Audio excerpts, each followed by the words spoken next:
KSRTCയുടെ എക്കാലത്തെ ജനപ്രിയ ബസ്സുകളിലൊന്നാണ് city circular bus.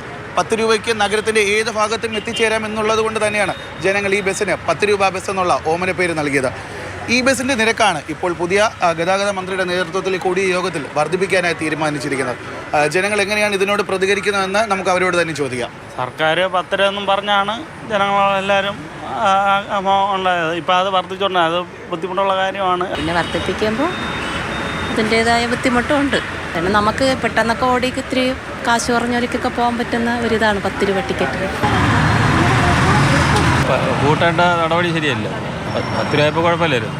Minimum 10 രൂപ point കൊള്ളാം. പക്ഷെ മാറ്റുള്ള ദൂരം അനുസരിച്ച് റേറ്റ് കൂട്ടണമെന്നാണ് എൻ്റെ അഭിപ്രായം, പൊതുവെ അഭിപ്രായം. അപ്പോൾ അതിലാണ് എല്ലാവരും ഒരുപാട് പേര് കൂടുതലും യാത്ര ചെയ്യുന്നതൊക്കെ ആ ബസ്സിലാണ്. ചാർജ് കൂട്ടിയാൽ പിന്നെ നമുക്ക് വേറെ വഴിയില്ല, അതിൽ തന്നെ പോകാൻ പറ്റുള്ളൂ. ഓട്ടോയ്ക്ക് വാങ്ങിക്കുന്നത് ഒരു 10 മിനിറ്റ് യാത്രയ്ക്ക് 50 രൂപ വാങ്ങുന്നവരുണ്ട്, 30 രൂപ മേടിക്കുന്നവരുണ്ട്. അപ്പോഴിങ്ങനെയുള്ള ബസ്സുകൾ പാവപ്പെട്ടവർക്ക് ഒരു ആനുകൂല്യമായിട്ടാണ്. ജനങ്ങൾ നഗരയാത്രകൾക്കായി 10 രൂപ ബസ്സിനെ ഏറെയായി ആശ്രയിച്ചു തുടങ്ങിയപ്പോൾ ഓട്ടോ തൊഴിലാളികൾക്കാണ് അത് തിരിച്ചടിയായി മാറിയത്. ഈ ബസ് കാരണം ഞങ്ങൾക്ക് ഭയങ്കര ബുദ്ധിമുട്ടാണ്. കാരണം ഞാൻ മുടവ് മുൻപോൾ തിരുവല്ലം വരെ 10 രൂപ, പേയാട് മുതൽ പ്രാവച്ചം വരെ 10 രൂപ. ഈ 10 രൂപ കൊണ്ട് ജനങ്ങൾക്ക് നല്ലത്, ഞങ്ങൾ ഇല്ലെന്ന് അറിയുന്നില്ല.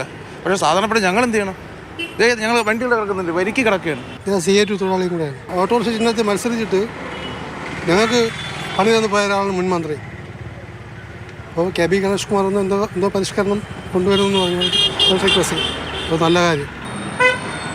ഒരു ഇലക്ട്രിക് ബസ്സിൻ്റെ പൈസയ്ക്ക് 4 ഡീസൽ ബസ്സുകൾ വാങ്ങാമെന്നാണ് പുതിയ ഗതാഗത മന്ത്രിയുടെ അഭിപ്രായം. നഷ്ടത്തിലോടുന്ന KSRTC തിരികെ കൊണ്ടുവരാൻ ഇതുപോലുള്ള മാറ്റങ്ങൾ അനിവാര്യമാണ്. നെല്ലൈ മുരുകനൊപ്പം ജിബിൻ JB, മാതൃഭൂമി ന്യൂസ്, തിരുവനന്തപുരം.